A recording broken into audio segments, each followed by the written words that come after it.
Bismillahirrahmanirrahim. Assalamualaikum warahmatullahi wabarakatuh. Nah, ini kurang semangat. Udah pada sarapan belum Bapak Ibu? Ya, biar semangat saya kasih pantun dia. Jalan-jalan ke kota Mekah. Yang jawab salam mudah-mudahan rezekinya melimpah dan barokah. Keluarganya sakinah, mawaddah, warahmah. Insyaallah meninggalnya husnul khatimah. Assalamualaikum warahmatullahi wabarakatuh.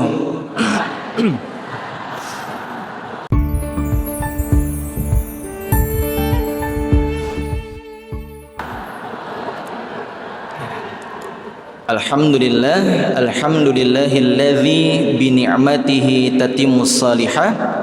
Walhamdulillahilladzi an'amana bi ni'matil imani wal islam wa bi ni'matil hidayah wa bi ni'matil ukhuwah islamiyah wa bi ni'matil istiqamah.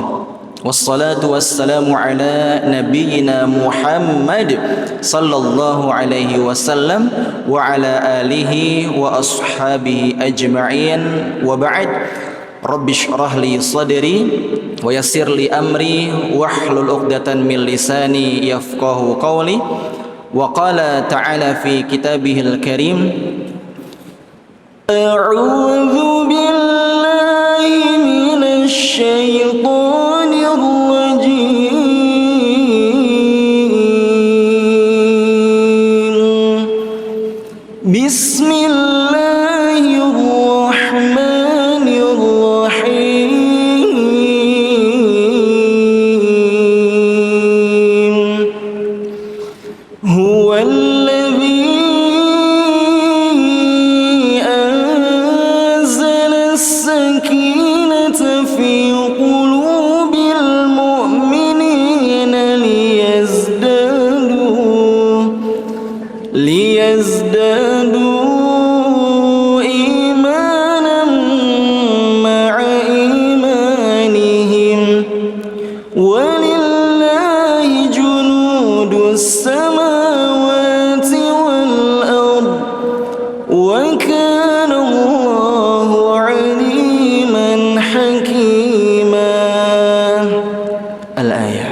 Ada yang kepanasan Bapak Ibu? Ya, kalau ada yang kepanasan nih saya lanjutkan, ini bukan jadi sang ngaji tapi jadi ruqyah masal jadi. Baik, yang saya hormati para alim wal ulama dan segenap jamaah pengajian Sabtu pagi ya, yang disingkat dengan sang ngaji, yaitu Sabtu mengaji dan berbagi, yang semoga senantiasa dimuliakan dan dirahmati oleh Allah Subhanahu wa ta'ala. Marilah yang pertama kita senantiasa bersyukur kepada Allah Subhanahu wa ta'ala atas segala nikmat yang telah Allah berikan kepada kita. Wabil khusus jamaah yang dirahmati Allah, nikmat istimewa, nikmat spesial yang Allah Subhanahu wa ta'ala berikan hanya kepada hamba-hamba terpilihnya saja. Ada yang tahu nikmat yang dimaksud niku nikmat apa Bapak Ibu? Ya. Nikmat sehat boleh, apalagi Bu? Sempat, ya apalagi Pak? Wah, luar biasa ini. Kalau nikmat sehat dan nikmat sempat kira-kira Allah kasih kepada semua manusia atau kepada manusia tertentu Bapak Ibu? Ya. Kepada ya, semua manusia Allah Subhanahu wa ta'ala berikan nikmat dalam konteks nikmat duniawi. Sehingga nikmat kesehatan, nikmat kesempatan, dan nikmat-nikmat lain itu mungkin Allah berikan kepada semua manusia, baik yang beriman kepada Allah maupun yang tidak beriman kepada Allah. Tetapi ada satu nikmat istimewa yang kata Ibnul Qayyim al-Jauziyah, nikmat ini merupakan nikmat terbesar, maka yang dimaksud nikmat itu adalah nikmat hidayah. Nikmat apa Bapak Ibu? Hidayah. Dimana ketika kita berbicara tentang nikmat hidayah niki Bapak Ibu, maka nikmat hidayah itu ternyata Allah tidak berikan kecuali kepada hamba-hamba terpilihnya saja. Maka Allah berfirman dalam surah ke-28, ya, surah Al-Qasas ayat 56. Bagaimana bunyinya? Innaka la tahdi man ahbabta walakinallaha yahdi may yasha. Sesungguhnya engkau wahai Muhammad, ya, la tahdi man ahbabta. Engkau tidak akan bisa, tidak akan mampu memberikan hidayah meskipun kepada orang yang dicintai. Walakinallaha yahdi may yasha, akan tetapi Allah memberikan hidayah kepada siapa yang dikehendaki oleh Allah Subhanahu wa taala. Maka ada kisah yang cukup masyhur Bapak Ibu sekalian. Ada seseorang yang ternyata memiliki kedekatan yang luar biasa dengan Nabi. Tidak hanya kedekatan dalam konteks emosi, tidak hanya kedekatan dalam konteks sosial, tetapi beliau juga memiliki kedekatan dalam hal nasab, ya. Yang kita ketika baca sejarahnya, ya, kita baca kisah-kisah Nabi, ketika orang ini hidup ternyata juga memberikan sumbangsih, kontribusi dalam dakwah Islam, bahkan juga melindungi Nabi Muhammad SAW ketika mendapatkan banyak ancaman dan gangguan dakwah Islam ini. Ada yang tahu siapa manusia ini? Abu Bakar atau Abu Thalib? Abu Thalib, ya. Siapa Abu Thalib itu Bapak Ibu? Ada yang pirsa? Paman Nabi kita Muhammad sallallahu alaihi wasallam. Kalau kita baca, Abu Thalib itu ternyata semasa hidupnya banyak memberikan bantuan kepada Nabi Muhammad sallallahu alaihi wasallam. Tetapi apa yang terjadi ketika meninggal dunia? Abu Thalib meninggal dalam keadaan muslim atau tidak Bapak Ibu? Tidak. Padahal, ya, kesehariannya sangat dekat dengan Nabi, ya.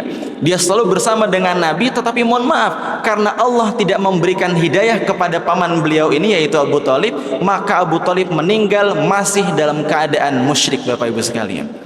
Contoh lain, ya, ada satu nabi yang banyak disebutkan dalam Quran, bahkan menjadi salah satu nama dalam surat Al-Quran, surat ke-72. Surat apa? Ada yang tahu? Surat Nuh, ya. 71 atau 72 itu. Jadi di situ diceritakan dalam surat Hud, ya, ayat ke-40 sampai beberapa ayat berikutnya. Wa hiya tajri bihim fi maujin kal jibal, ya, ketika Allah menceritakan tentang peristiwa banjir bah yang sangat besar di zaman Nabi Nuh alaihi salam, ya, maka kemudian Nabi Nuh melihat anaknya, wa nada nuhun ibnahu wa kana fi ma'zil, ya.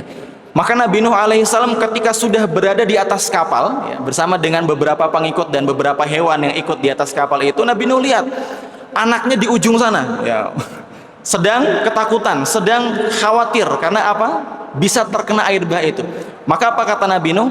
Wa nada nuhun ibnahu wa kana fi ma'zil ya bunayya rakam ma'ana wa la takum ma'al kafirin. Wahai anakku, kata Nabi Nuh, sini kemari bersama dengan ayah, ya. Jangan engkau bersama dengan orang-orang yang kafir, orang yang ingkar kepada Allah Subhanahu wa taala. Tapi apa jawaban dari anaknya Bapak Ibu? Qala sa'awi ila jabalin ya'simuni minal ma. Tidak wahai ayah, saya tidak akan ikut bersama dengan Anda, saya akan berlari ke mana? Jabal. Apa itu jabal?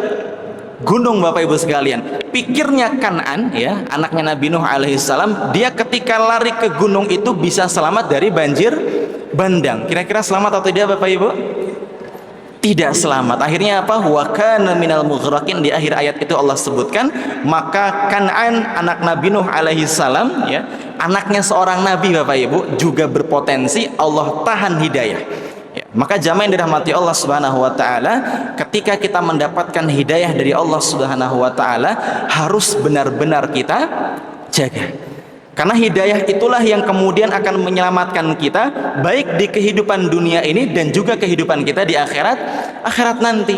Maka luar biasa, salah satu cara kita, ya, untuk menjaga hidayah yang Allah berikan kepada kita adalah diantaranya dengan sering hadir di majelis ilmu. Maka luar biasa, ada fasilitas yang ditawarkan oleh banyak masjid, diantaranya Masjid Walidah Dahlan ini, yang memfasilitasi adanya kegiatan taklim dalam rangka untuk menjaga hidayah iman yang Allah berikan kepada kita.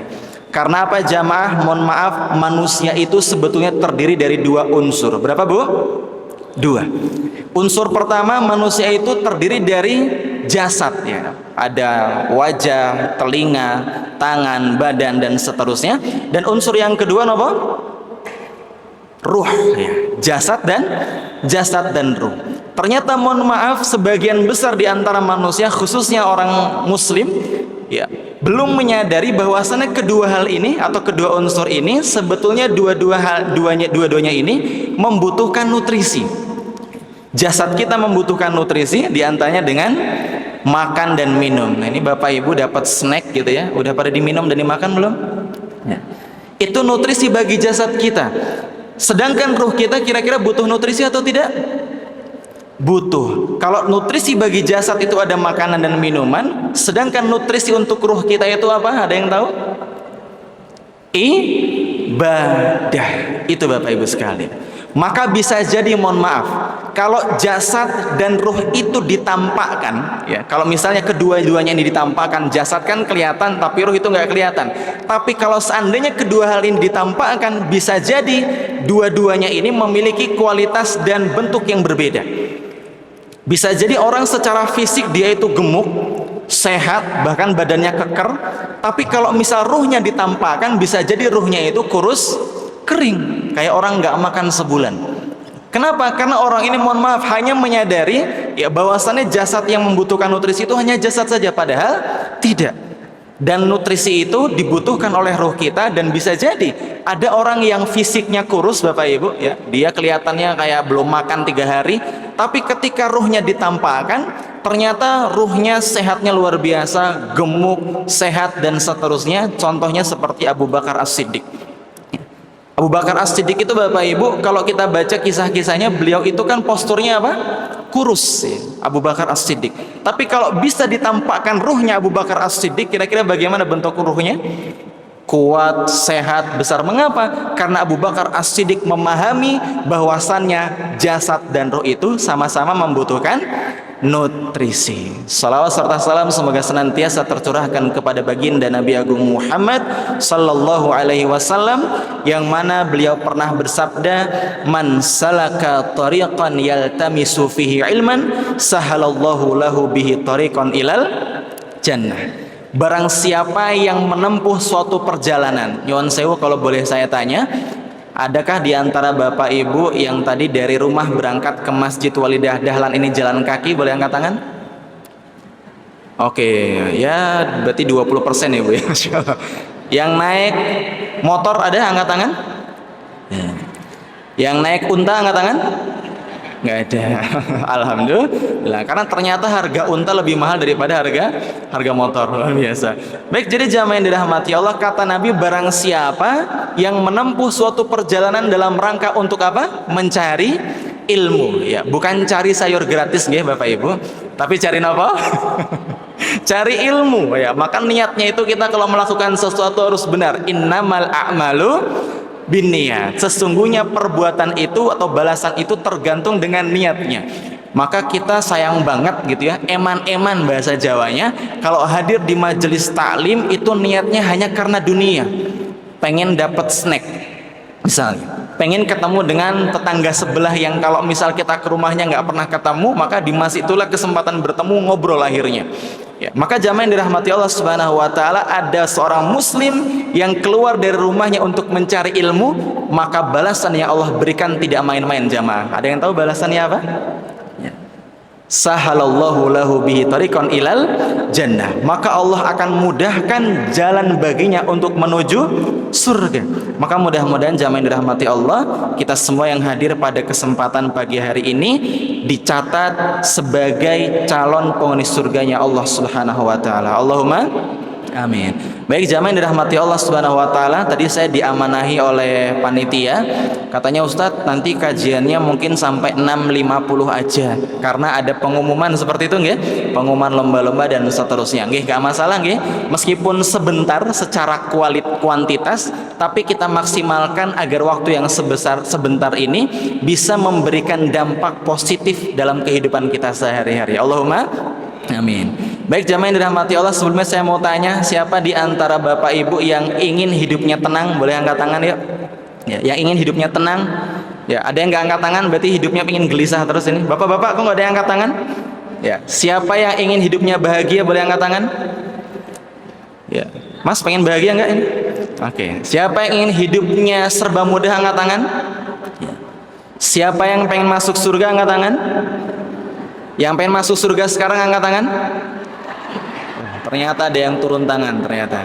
Nggak bisa ya Bu ya, masuk surga sekarang tidak bisa. Ya, salah satu syarat masuk surga itu harus apa? Meninggal. Udah siap meninggal saat ini? Maka jamaah yang dirahmati Allah, kalau kita ingin bahagia, ingin tentram, silakan salah satu hal yang bisa kita lakukan. Mohon izin, Bapak Ibu bawa handphone semuanya? Bawa nggih? Silakan handphonenya boleh diangkat dulu. Ya, ini bukan pamer handphone ya Bu ya, tenang aja. Silakan Bapak Ibu handphonenya diangkat. Bapak bawa handphone? Bawa Pak handphone? Kalau bawa handphone silakan Bapak Ibu, silakan dibuka aplikasi kameranya, silakan. Ya. Aplikasi kamera. Tenang, ini enggak saya minta HP-nya untuk disedekahkan, tenang aja. Ya. Kalau sudah buka aplikasi kamera Bapak Ibu, ya nanti tolong dicatat panitia yang enggak ikutin aturan ini nanti enggak dapat sayur gratis ya. Ingat ya.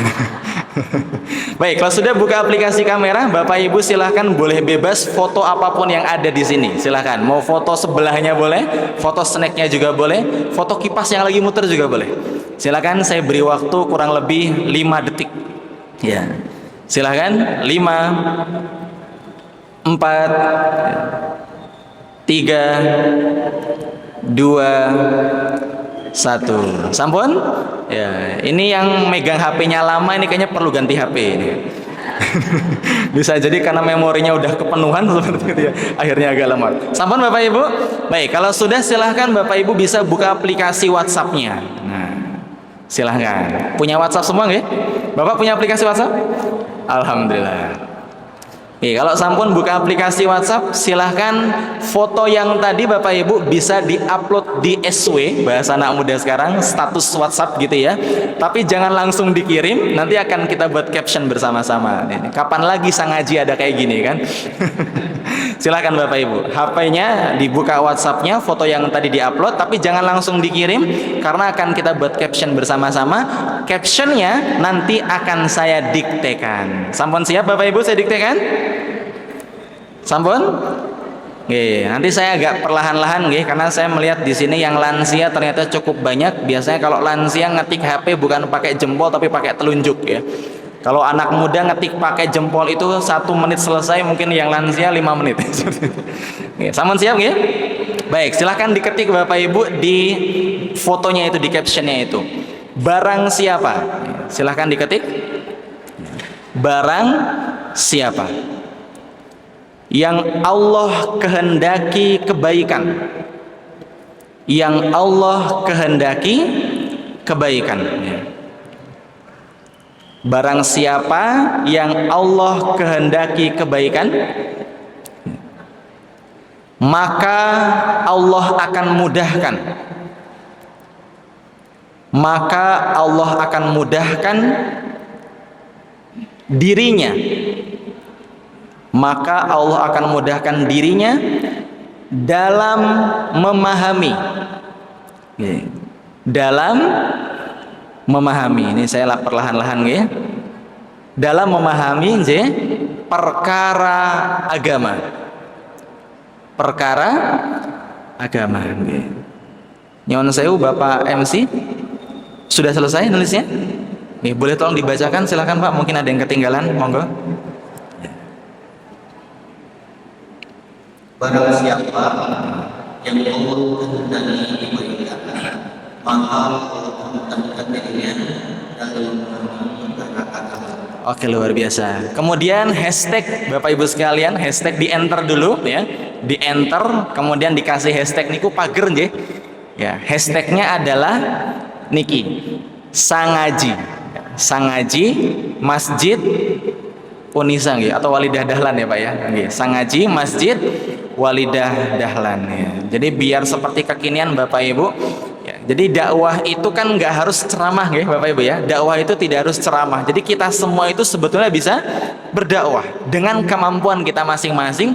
Maka handphone yang ada di tengah-tengah kita itu bisa kita manfaatkan juga untuk dakwah ya, share kebaikan dan seterusnya. Sampun Bapak Ibu? Sampun nggih? Mari hitungan ketiga kita klik kirim dengan sama-sama mengucapkan bismillah. 1, 2, 3. Bismillah. Silahkan diketik kirim Bapak Ibu. Mudah-mudahan status yang dibuat oleh jamaah sekalian pada kesempatan pagi hari ini bisa menjadi salah satu sebab kita semua mendapatkan tambahan pahala di sisi Allah Subhanahu wa ta'ala. Kalau sudah bikin status, HP-nya boleh dimasukkan ke tas nggih Bapak Ibu. Nggak perlu dilihat yang udah lihat statusnya siapa ya. Nanti aja kalau udah pulang baru lihat yang udah lihat story-nya siapa ini. Baik, jadi jamaah yang dirahmati Allah, kita langsung masuk ke tema nggih.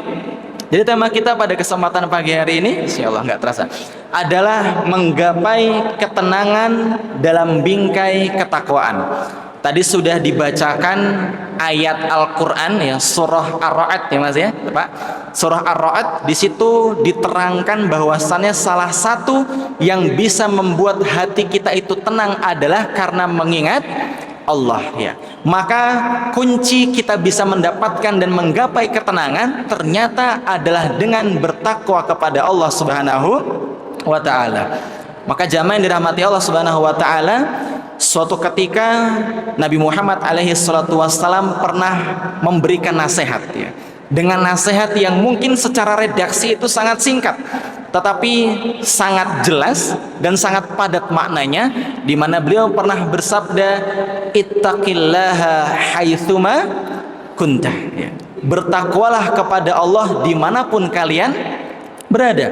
Maka jamaah yang dirahmati Allah Subhanahu wa ta'ala, Nabi tidak hanya mengingatkan kita, tidak hanya menasihati kita dengan lafaz ittaqillah saja, bertakwalah kepada Allah saja, tidak. Tetapi Nabi Muhammad alaihi salatu wassalam melanjutkan, menambahkan dengan kalimat haitsuma kunta, dimanapun kalian berada. Kenapa jamaah yang dirahmati Allah? Karena mohon maaf, kita itu terkadang ya berada di suatu tempat dan keesokan harinya mungkin kita berada di tempat lain. Ketakwaan kita itu kadang-kadang bisa berbeda, bisa berubah-berubah ya. Makanya kalau saya memberikan perumpamaan betapa banyak umat Islam gitu ya, yang ketika menunaikan ibadah haji atau umroh di Mekah Madinah itu luar biasa takwanya kepada Allah ya. Luar biasa ibadahnya kepada Allah ya. Yang mungkin sebelumnya ketika di rumah dia nggak pernah tahajud, ketika umroh atau haji dia melaksanakan tahajud. Yang mungkin kalau di rumah ya, orang ini nggak pernah baca Quran, tapi ketika haji dan umroh dia memperbanyak bacaan Al-Qurannya. Tapi mohon maaf Bapak Ibu, ketika orang ini kembali ke tempat asalnya, ke tempat tinggalnya, ternyata mohon maaf, haji dan umrohnya ini tidak membuat dia berubah, melainkan orang ini kembali melakukan rutinitas seperti biasa yang di dalamnya ada unsur perbuatan maksiat. Apakah hal ini diperbolehkan Bapak Ibu? Tidak. Maka jamaah yang dirahmati Allah Subhanahu wa ta'ala, Nabi Muhammad mengingatkan kepada kita untuk senantiasa bertakwa dimanapun dan kapanpun kita berada. Jangan hanya karena kita saat ini berada di masjid ya, lantas kemudian kita berusaha untuk dekat sama Allah, tapi ketika keluar dari masjid tiba-tiba takwa itu hilang ya. Kalau sekarang misal kita buka handphone, HP di masjid itu kan kita hati-hati ya, kita hati-hati supaya tidak ada hal-hal yang maksiat yang muncul seperti itu. Tapi itu harus kita jaga, sama halnya ketika kita berada di dalam masjid maupun ketika kita berada di luar masjid. Maka ma'asyiral muslimin rahimani wa rahimakumullah, di antara makna haitsuma kunta, bertakwa kepada Allah dimanapun dan kapanpun kita berada, di antara maknanya adalah kita bertakwa kepada Allah baik ketika kita berada dalam keramaian maupun kita bertakwa kepada Allah ketika kita dalam kondisi sendiri ya. Bapak Ibu, kalau saya kasih pertanyaan, kita itu bertakwa kepada Allah lebih berat mana, ketika kita sendiri atau ketika bersama-sama ya. Sendiri. Kenapa kok kita sendiri itu lebih berat takwanya? Karena ketika kita sendiri godaannya itu semakin banyak, semakin besar ya. Betapa banyak di antara kita saat ini Bapak Ibu, kita yang duduk saat ini mungkin nggak ada bisikan negatif sekarang, nggak ada ya, mungkin.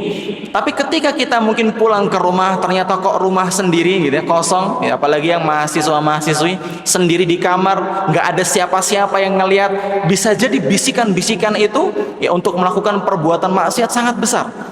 Sehingga tidak jarang di antara kita yang ternyata apa? Ya berhasil dibujuk oleh bisikan syaitan.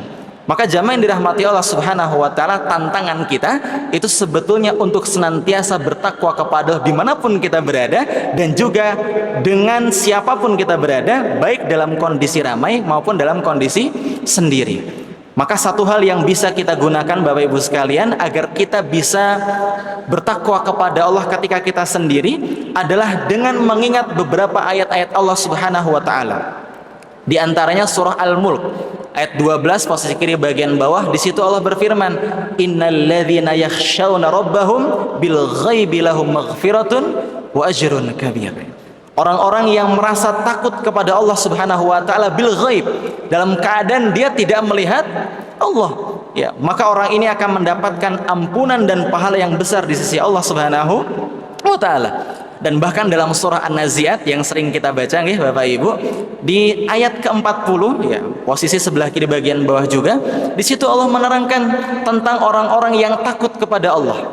Wa amman khafa maqama rabbih wa nahan nafsa 'anil hawa fa innal jannata hiyal ma'wa. Maka orang-orang yang dia itu merasa takut berjumpa dengan Allah, ketika sendiri ada bisikan untuk melakukan perbuatan maksiat, tiba-tiba dia ingat sama Allah, zikrullah tadi, ya, maka tiba-tiba dia menahan hawa nafsu, ya, nafsul ammartun bisu itu dia tahan sehingga tidak dia lakukan karena dia merasa takut kepada Allah Subhanahu wa taala. Maka balasan yang Allah akan berikan adalah fa innal jannata hiyal ma'wa. Orang ini akan mendapatkan surga yang penuh dengan kenikmatan. Maka jamaah yang dirahmati Allah Subhanahu wa taala, sehingga hal itu ketika kita temukan ayat-ayat di dalam Al-Qur'an, ternyata ketika kita baca ayat-ayat Quran itu, ayat-ayat yang di dalamnya ada perintah takwa itu jumlahnya tidak sedikit. Artinya jumlahnya apa? Banyak. Makanya khotib ketika khutbah itu kan biasanya bawa 3 ayat. Ali Imran 102, bagaimana bunyinya? Ya ayyuhalladzina amanu taqullaha haqqa tuqatih. Itu yang pertama. Disambung dengan surah An-Nisa ayat pertama, ya ayyuhan nasu taqu rabbakumul ladzi khalaqakum min nafsin wahidah. Ya, 2 ayat ini ternyata memberitakan tentang takwa. Belum cukup, tambah Al-Ahzab ayat 70. Ya ayyuhalladzina amanu taqullaha wa qulu qawlan sadida. Artinya apa Bapak Ibu sekalian?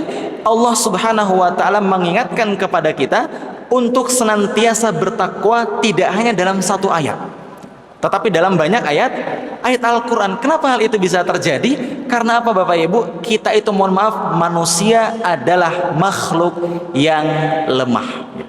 Maka dalam surah An-Nisa Allah jelaskan, wa khuliqal insanu dha'ifa, dan kami ciptakan manusia itu dalam keadaan lemah. Dan lemah di sini maknanya banyak Bapak Ibu. Di antaranya kita itu lemah fisik, ya.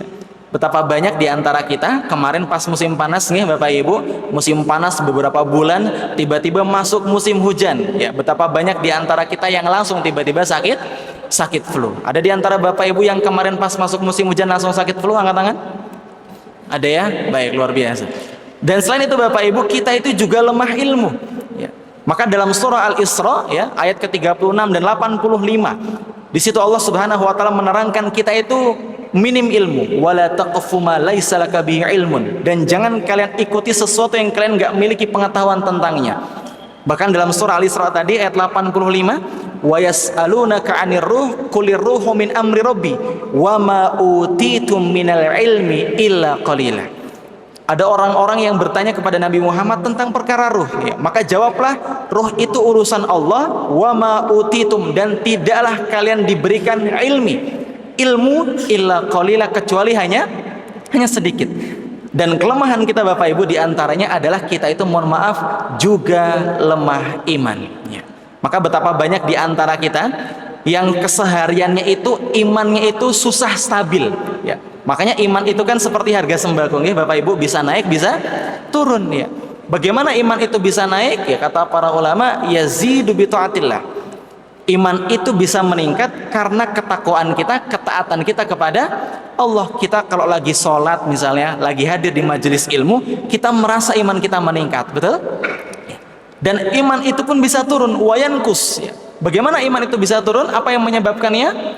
Bimaksiatillah. Iman itu bisa menurun karena perbuatan maksiat yang kita lakukan kepada Allah Subhanahu wa taala. Maka jamaah yang dirahmati Allah Subhanahu wa taala, kita diperintahkan oleh Allah untuk senantiasa bertakwa. Takwa itu apa sih Bapak Ibu? Coba Mas yang pakai gamis, takwa niku apa Mas? Ya, jenengan. Takwa itu apa? Ya. Ya, mau istikharah dulu mungkin? Oke. Takwa itu kok definisi umum yang kita ketahui adalah menjalankan perintah Allah dan juga menjauhi larangan Allah. Itu kan makna definisi yang sering kita dengar. Takwa itu menjalankan perintah Allah dan menjauhi larangan Allah. Sebagaimana yang disampaikan oleh Nabi ya, ketika Nabi bersama dengan seorang pemuda yang bernama Ibnu Abbas, Nabi memberikan nasihat, "Ya ghulam, inni u'allimuka kalimat." Wahai anak muda, saya akan menyampaikan beberapa nasihat kepada Anda. Ya, di antaranya yang pertama adalah ihfadzillaha yahfadzka. Jagalah Allah, niscaya Dia akan menjagamu. Maksud menjaga Allah di sini Bapak Ibu adalah menjaga perintah-perintah Allah seperti sholat, puasa, baca Quran, zakat dan lain sebagainya. Yang kedua, ihfadzillaha tajidhu tujahaka. Dan jagalah Allah, maksudnya menjaga larangan Allah Subhanahu wa taala, tajidhu tujahaka, niscaya kita akan senantiasa mendapati Allah itu akan ada di hadapan kita. Kita sedang ada masalah, kita sedang butuh sesuatu, kalau kita menjaga larangan Allah, Allah pasti langsung berikan bantuan, berikan jalan kemudahan. Maka jamaah yang dirahmati Allah Subhanahu wa taala, salah satu yang bisa membuat doa kita tertahan untuk dikabulkan adalah karena perbuatan maksiat ya. Makanya kalau misal mohon maaf, kita kok berdoa sama Allah sebulan kok belum dikabulkan, setahun kok belum dikabulkan, kita harus introspeksi diri. Kita harus evaluasi diri, kita harus muhasabah. Ini kok doa saya belum dikabulkan, ini kenapa? Apakah saya pernah melakukan maksiat yang karena perbuatan maksiat itu doa saya belum dikabulkan oleh Allah? Kalau misal kita sadar, segeralah untuk bertobat kepada Allah. Tapi kok misalnya kalau kita berdoa sama Allah sebulan, 2 bulan, setahun belum dikabulkan sama Allah, dan kita merasa saya nggak berbuat maksiat apa-apa seperti itu, jangan suudzon kepada Allah. Karena apa? Nabi Muhammad pernah bersabda, "Ma min muslim yad'u bida'watin laisa fiha ithmun wala qati'atur rahim illa a'tahullahu biha ihda thalathin." Ketika ada seorang muslim, dia berdoa kepada Allah Subhanahu wa taala dengan doa yang di dalamnya tidak ada unsur maksiat, dosa dan memutuskan tali silaturahim, melainkan Allah akan memberikan salah satu jawaban dari 3 cara Allah menjawab doa Bapak Ibu.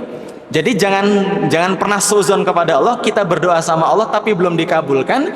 Jangan pernah kita beranggapan Allah tidak mendengar doa kita.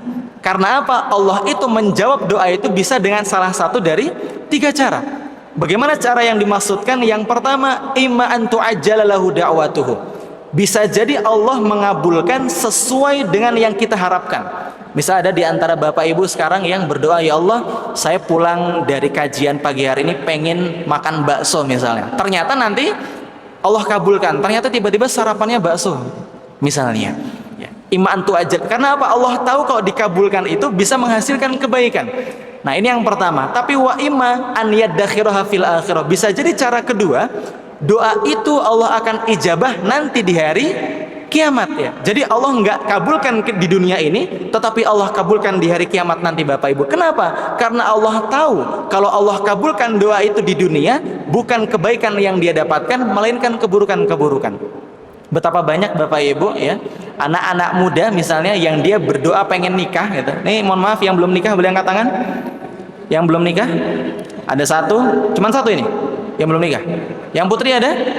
Nah, misal ada di luar sana orang yang berdoa untuk bisa menikah, tapi ternyata ajal datang mendahului doa yang dia minta sama Allah. Otomatis Allah apakah tidak mengabulkan? Allah kabulkan ya. Tapi tidak di dunia, melainkan di akhirat. Karena Allah tahu kalau dikabulkan di dunia, orang ini tidak akan bahagia, tapi justru hidupnya sengsara. Nih kalau dilanjutkan banyak cerita-cerita yang seperti itu Bapak Ibu sekalian. Dan yang ketiga, wa imma an yasrifa anhu minas su'i mislaha. Bisa jadi doa yang kita minta sama Allah, ternyata Allah kabulkan dalam wujud kita dijauhkan dari bencana dan musibah.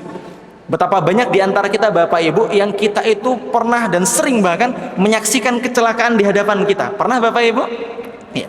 Sadarkah kita Bapak Ibu, bisa jadi, ini cepat sekali jamnya, bisa jadi musibah kecelakaan yang kita lihat di depan kita itu, yang harusnya menjadi korban adalah siapa? Diri kita. Tapi karena kita mungkin paginya doa sama Allah, ya Allah saya pengen ini, pengen itu dan lain sebagainya, ternyata Allah nggak kabulkan seperti yang kita minta, tapi Allah hindarkan kita dari musibah. Maka jamaah yang dirahmati Allah Subhanahu wa taala, bertakwa kepada Allah Subhanahu wa taala akan melahirkan keberkahan dan ketenangan hidup. Ya.